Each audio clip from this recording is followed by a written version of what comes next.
here we go. On the 22nd of May 2024 AD, Rishi Sunak, some drowned rat in a suit, I don't know, called a general election, the polling for which will take place on July the 4th, 2024 AD. To the surprise of basically everyone, including me, this was supposed to be a much better, more thoroughly researched and stylish video, and now I've got the tightest deadline possible whilst being the least equipped creator on YouTube to meet it. Thanks, Rishi, you definitely had my vote before this. I still want to say this though, so f*** it. As the title suggests, I want to make the case for a hung parliament. Whilst my fellow Brits clean up the tea they just spilt in outrage or shock, let me give the blessedly uninitiated the cliff notes of what that means. Politically, the UK of GB is divided into 650 regions called constituencies. In a general election, people in these constituencies can vote in a first-past-the-post system, we'll get to f***ing that later, to elect one representative that claims a seat they can use to vote in Parliament. Our place, the rich people get to pretend they have a real job. This means there are 650 seats up for grabs. For a single party to form a government, they need at least 326 of those seats, since that's the smallest number greater than half of 650. The theory, of course, being that, since we pass bills and make decisions on a majority vote rule, your party will always have more votes than the rest of Parliament put together, and thus you can govern. That is, generate a democratic consensus on things. Now, it's obviously not as simple as that. There are plenty of examples of party members voting against their party lines, potentially turning that majority into a minority and halting the bill or altering the decision, but this is our foundation in Blight. So, since there are more than two parties with which to divvy up those seats, what happens when none of them hit that magic number? Well, this is what we call a hung parliament. Basically, if you can't form a government, there's no guarantee you can actually govern, since even though you might be the biggest party, the rest of Parliament can, and probably will, democratically overpower anything you want to do. And so we have a few outcomes that can arise here. Generally speaking, the goal is to govern, so if you can prove to the king, so much for the royals not having any real power, that you can do this without a majority, you can form a minority government and negotiate each issue or vote case by case, provided you have enough support from Parliament to do so. You can also form a coalition, tying yourself to another party or parties, whilst in theory making concessions on both sides, or you can form a supply and confidence agreement, whereby you commit to some conciliatory policies in exchange for support from other parties. This might look like a more robust climate policy to gain support from the Green Party. The problem, of course, with a hung parliament is that if no one can come to an agreement and governing becomes impossible, we get kinda stuck. And this is the biggest reason we tend to view hung parliaments as negative. Progress, at least at the parliamentary level, can grind to a halt, and a second election would need to be called, and everyone would get mildly perturbed at the prospect of having to, once again, pretend to care about our political future when we'd rather be getting the Yorkshires out of the oven. Well, that's not ideal. I, however, want to make the case that a hung parliament is not only good, but the outcome we should be striving for in this election. One political plus point I've noticed about election coverage in Great Britain, compared with our usually two-party system cousins across the pond, is that we genuinely tend to acknowledge parties other than the main two. Honestly, I watched the coverage of the 2020 presidential election, and it was literally like watching a football match or something. It was just Biden and Trump battling it out. And I know you people have other options, but do you? Whereas our exit polls tend to look a little something like this. Pretty colours. The point being, of course, is that we're a remarkably diverse country, politically speaking, and we don't really hide it. as much as we could, anyway. At the local level, this is really laid to bear. For those on the outside, this is where most grassroots decisions get made. Things like building projects getting funding, community projects, land ownership, etc., as opposed to the sweeping general decisions about our laws which happen in Parliament. After an absolute washing of the Conservative Party in this year's election results, one of our third-party options actually controls more councils than one of the big two. Two-party system, my arse. And this diversity isn't limited to typical third-party options either.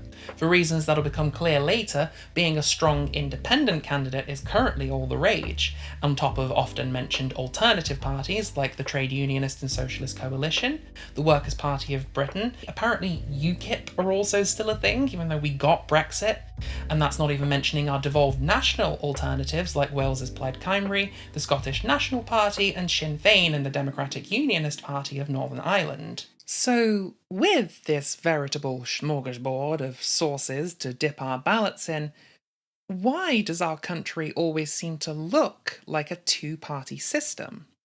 Why do we seem to always stick with the same old ketchup and Tory-coloured mayonnaise? And there are a few reasons. What doesn't help is our media's fixation on majority governments, leaving the impression that being led by a single entity is somehow better than different voices negotiating with each other to ensure our country's diverse political viewpoints are represented.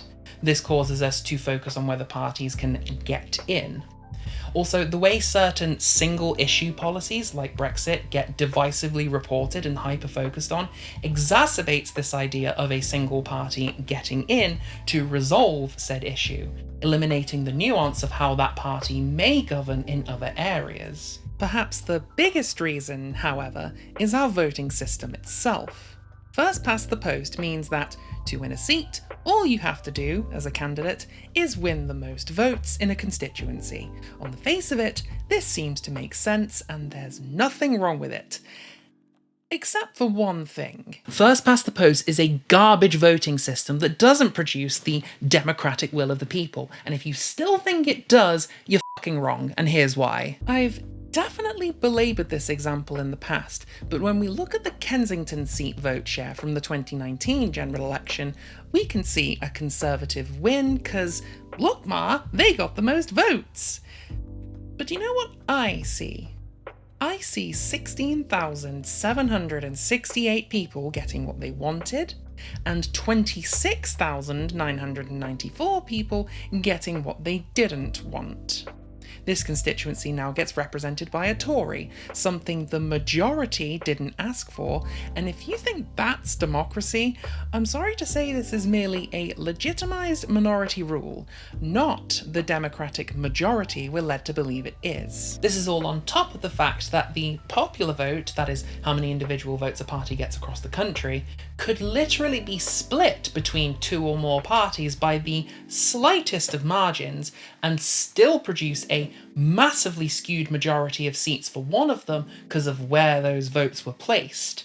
If, under this system, you hypothetically lose in all constituencies by, say, 2 votes each, you've effectively got the support of just under half the country, but will receive precisely 0 power in Parliament. It's a bad system. The seats, the voting, it sucks. And this melting pot of terrible traits has led to disillusionment, a sense of powerlessness, and fear. All of which I completely understand. It is beyond disempowering to see such a bounty of options vying to represent your views on the ballot, only to realise that your vote will mean nothing if not placed with the frontrunner or the option most likely to pip them to the proverbial post. If you want to know why our country looks like a two-party system, it's because there are only ever 2 parties under first past the post, the winner and the loser. And if that winner winds up being, well, terrible, I understand the desperation of rallying behind their closest rivals, whomever that may be, to remove them. It's a trope as old as time. I'd love to vote for you, but we need to stop them getting in, so I'll vote for these instead.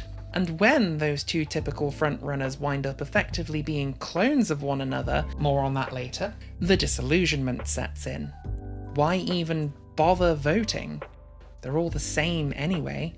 It's not surprising to see that, on average, an entire third of the voting British public just doesn't vote. Thing is, though, this tangent is just that, a tangent. Like it or not, we bottled the chance to be rid of at least first past the post in 2011, so we're stuck with it and have to take it seriously.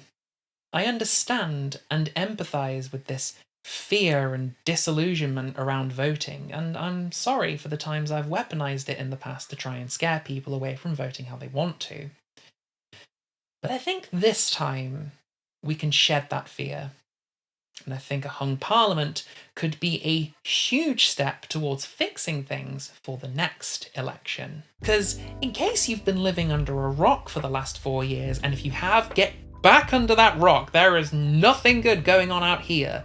The Tories have well and truly eradicated any shred of credibility they might be able to muster, and without the looming spectre of Brexit to hide their contempt for students, parents, the working class and social minorities, there really is no grift they can pull anymore that'll even come close to generating enough public support to form a government. Between Partygate, the appallingly euphemised cost of living crisis, because the inevitable consequence of prioritising corporate profits and tax cuts over human life just didn't have the same blameless ring to it, being told to be thankful for our public schools literally crumbling to pieces, and actual parasites in Devon's drinking water, somehow less evil than the parasites in charge of it, the myth that the Tories can be a representative or even suitable or competent governing party has been completely dashed, and the revolving door of Prime and Cabinet Ministers giving us an authoritarian pathological liar, Maggie Thatcher 2, electric neoliberal, and Rishi fine I guess you'll do Sunak told us the party isn't even stable enough to decide what they want, let alone us. The result? The Tories have tanked in the polls. We've already seen how rinsed they got in the local elections, and the general election looks to be no different. Some pundits have even predicted they'll fail to form the main opposition, which I'm sceptical of, but that'd be some fall. Strange how bringing back the unelected Lord Pigfucker Brexit coward to pretend the war crimes you refuse to condemn aren't war crimes, and for good measure insulting the young, walking out on D-Day and blaming others for your own legacy isn't helping. All of this is to say, the Tories will lose.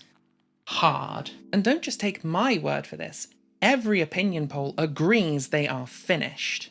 Typically, when public opinion is this low for the incumbent party, under our aforementioned terrible voting system, we see a massive swing to the other big two party, since logically they're the biggest and most likely means of removing the people we don't want. But boy, that swing is never usually this big. When I say we can shed our fear around voting, this is why. Public opinion is clearly so low that there is zero chance of a Tory government. So, what could be the harm in voting away from the big two? Whoa. Voting away from... What are you saying? I mean, Labour are projected to win such a strong majority, the strongest, in fact, for 100 years. Surely that must mean they're what's best for the country, no? Well, about that. With this almost unprecedented opportunity of an incumbent shit show falling so far that an almost blank political cheque has been spoon-fed to the main opposition, Labour have decided to be effectively exactly the same as the Tories again. Fuck! Before you start, this isn't some disgruntled leftist rant, although it a little bit is. It's just simple observation. Labour have committed to retaining the Tory-instigated two-child cap on certain benefits. They've announced that privatised influence will continue to plague the NHS and that immigration is undesirable. They've reneged on doing anything more than the bare minimum to tackle the climate crisis and have completely ruled out tax increases on the wealthy to help fund our public services. Begging your collective pardons, but precisely where is this change coming from. And of course, at the helm of this seismic abolition of policies even remotely progressive stands Keir Starmer, an uninspiring charisma vacuum and the political embodiment of a Generation 8 Magikarp. At least I can click tackle, unlike this blue bellend who's only good for deflecting and taking others down with him. To the three of you that got this joke, I love you. The flip-flopping fish has a well-earned reputation of refusing to stand by anything he promises. He systematically trashed all the pledges he made to be elected as party leader. He's repeatedly insisted on having respect for prominent MPs within the party before clearly demonstrating the opposite. And as for Gaza, well, without getting in the weeds, Starmer's flippancy was on full display here when he began on a pro-Israel position, only to U-turn when the inevitable destruction was beyond question, whilst denying he'd ever condoned it in the first place. Or is he more like Scissor? Status quo as and constantly U-turn. Fucking Christ, jokes can't be this niche. Above all, what Starmer and his most vociferous supporters have demonstrated is a distinct lack of principles. Literally nothing the Labour Party is currently offering showcases any sense of ambition or vision, given that it's all just an extension of what we're already doing. And when we contrast this with their endorsement of Jeremy Corbyn's Progressive Manifesto in 2019, it's clear that the Labour Party executives care for nothing, except doing the bare minimum to maintain their cushy, lucrative careers. I'm far from the first to point this out. Not exactly who you'd want in charge, is it? A party you can't take at their word, in it only for the cash. And it gets worse. See, in the party executives' purge of progressive policies and politicians, often on the most spurious of grounds, whilst factional right-wingers tend to get away with doing far less to atone for much worse, we've seen complete contempt for voters, as random wannabe MPs have been parachuted in to replace these local, democratically selected candidates, with zero input from the constituency's party membership. One would think, given his earlier assertions about improving party democracy, that Starmer would be furious here. But now, of course, he's defended this authoritarian practice with another U-turn. I should point out that, while the causes may differ, the Tories have also partaken in this anti-democratic imposition of non-local candidates. Of course they have, because Labour are copying the Tories on fucking everything! Which is bad. The whole point of having a local representative is that they have actually lived in the constituency they represent, and therefore understand it and what it needs to improve. And it's democratically fundamental that local people choose those candidates even before voting to elect them for this reason. They're taking you for a bunch of mugs. Even calling you a safe seat shows they reckon you'll be complicit and unengaged enough to elect any old posh careerist Westminster runoff so long as they're wearing a blue or red rosette. What we're seeing here, I think, are unfortunately the consequences of not reforming our rubbish voting system coming home to roost. Political power at the parliamentary level in this country is only ever batted between these two main parties, and whilst smaller parties do very occasionally sneak in via coalition, and whilst national parties like the SNP, Sinn Féin, the DUP and Plaid Cymru can do well in their respective devolved parliaments, generally speaking, nothing ever happens in Westminster without the consent of at least one of the main two. And it shows in this election. They've both gotten very used to just expecting the electorate to turn to them as the other inevitably runs out of excuses, and they've gotten comfortable, complacent. They think they can get away with clearly flouting core democratic principles, lying to our fucking faces, and treating our country like it's some game where they land their mates with lucrative private contracts and easy, high-salaried political careers. There's no incentive to represent the interests of the majority like they're supposed to, because who the hell else are we gonna vote for? And so this is my case for a hung parliament. The way to truly disrupt this status quo without making ourselves martyrs is to take away that security, that guarantee of just having to wait until the current government fucks up to regain power by voting for parties other than Labour and the Tories. I'm a realist. I know that getting a majority of an alternative party is even less likely than the Tories getting one, but enough alternative parties getting enough seats to squeeze the life from a big two majority? That's a feasible goal. Because while a hung parliament traditionally sounds bad, think of the upsides. For starters, we'd limit the space for undeserving parachuted MPs to leech off the years of hard work done by local representatives.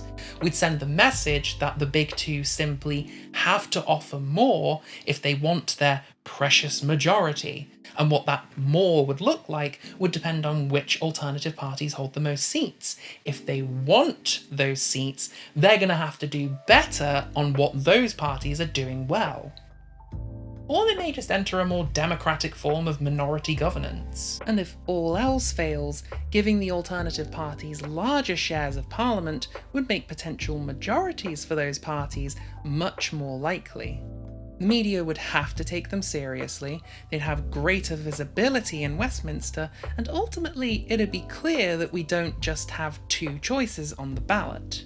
Sure, progress may stall for a bit, but look at the state of the country. We've been progressing towards the edge of a cliff for years now. Why not just press pause and try to find a better form of progress? The big two need to be told their ways aren't good enough. This is how. Ultimately, the case for a hung parliament is just my opinion. I'm not here to tell you who to vote for. I don't think that's fair, and I don't believe I could if I tried. Statistically speaking, most of you are probably going to vote for the Labour Party, and I don't blame you. They are the best positioned party to kick out the Tories, but that is all they are. And that's not me saying this. Of all the chats I've seen with Labour voters, the overarching reason for their vote is to kick out the Tories. And I don't know, I think that's pretty sad, that the most exciting thing Labour offer is wearing red. No one's saying they're excited about this economic policy or this climate policy. All they can say is, thank God you're not a Tory. Like, what is that? So whilst I'm not telling you who to vote for, I do want to tell you this. The Tories are finished. There is no reason to fear another Conservative government. So if you find yourself disillusioned, uninspired by the policies of this neoliberal, pro-rich, careerist, status quo Labour Party, you don't have to vote for them. They're definitely going to win this election, so if you find your ideals represented better by someone else, consider giving them your vote. You won't change the result, but you may just help them nick a seat. And trust me, change always starts small, and that would be huge. I suppose I'd be remiss to not mention some of the alternatives to get you in the mood. As mentioned, the Labour Party have become a little bit hostile towards members with left of centre views and are blocking certain candidates sharing those views. But some of those blocked candidates are still choosing to run as independents. Their ultimately dissenting voices are still very valuable for pressuring the incoming Labour majority and reminding them they're supposed to be representing us. So if you can, it's a good idea to vote for one of those independent candidates. The Green Party have staked their policy focus on making housing more affordable, asking the rich to pay more in tax, and naturally taking bold, necessary steps in fighting climate change. So if that sounds close to your ideals, get their candidates in Parliament for your voice to be heard. Or if the NHS and social care are more your primary focus, consider voting for the Liberal Democrats, who are also seeing sense in taxing the rich, although valid if their legacy puts you off. National parties tend to represent the democratic interests of Scotland, Wales and Northern Ireland much better than parties beholden to Westminster, whilst also tending to favour left-of-centre policies regarding healthcare, finances and the environment, so go for it if that sounds appealing. totally get it though if Humza Yousaf's gaffe ruined your confidence in the SNP. And of course, if you want to be a weird little racist, find yourself concerned about immigration, consider voting for Reform UK, like I bet you already have, you little scamp. And when they inevitably fail to make you happy, don't come crying to me. Consider rethinking your priorities. Vote elsewhere. Also, whilst I would caution faith in the Tories or the Labour Party, if you do find your views represented by their policy platform, you should vote for them. Although, pro tip, if you want to truly judge what your local candidate stands for, don't read the party manifesto, check their voting record. Or as Aaron Bastani puts it, with politicians, don't listen to what they say, see what they do. There are still progressive candidates running under the Labour banner I'd agree are well worth voting for, and I'm sure there have been Tory MPs who've done good work for their constituents. I haven't really kept up with that. Surprised? As you can tell, I've not really made an attempt to hide my own biases in this video, because I'm not sorry for them, but I do think that what I'm saying goes beyond political leanings. The big two parties need to realise that vacuous rhetoric and fancy suits just aren't enough anymore. The consequences of living under late-stage capitalism are laid to bear for everyone to see. We might not agree on the root causes, but it's no secret that we have less money, far fewer prospects of stability like job and housing security, and that our infrastructure is crumbling. In some cases, quite literally. Status quo politics is at a crisis point. It's not the 80s anymore. We don't all own homes, live off one income, and still fuck off to Benidorm for the summer. It's the 2020s, and we're all penniless, depressed, and sick of people telling us it'll be okay.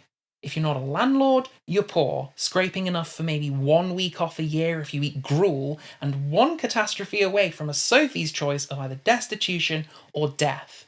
It is abundantly clear to everyone that there is no way not doing things vastly differently is going to fix things, and still our current leaders insist on gaslighting us into thinking it will. Our public services suck. Our private services? Only maybe marginally better at the cost of billions in executive bonuses.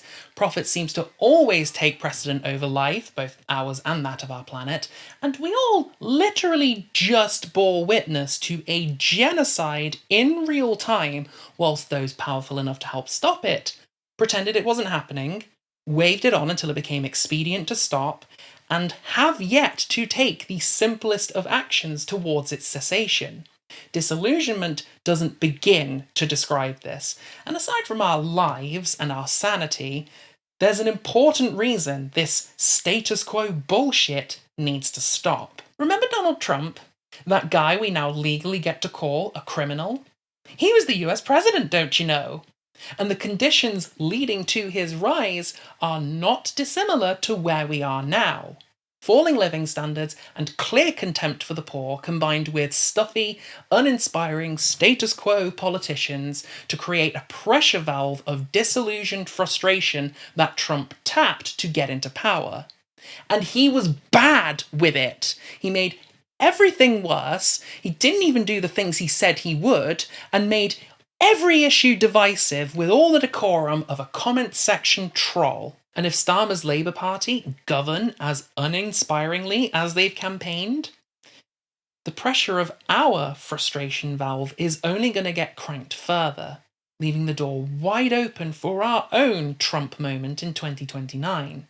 And this time, we might not be lucky enough to only get a greedy, out-of-touch moron in charge. And things will just get worse for everyone. So it's important that we apply the pressure now for our living standards, for our planet, and for the sanctity of being able to apply pressure at all.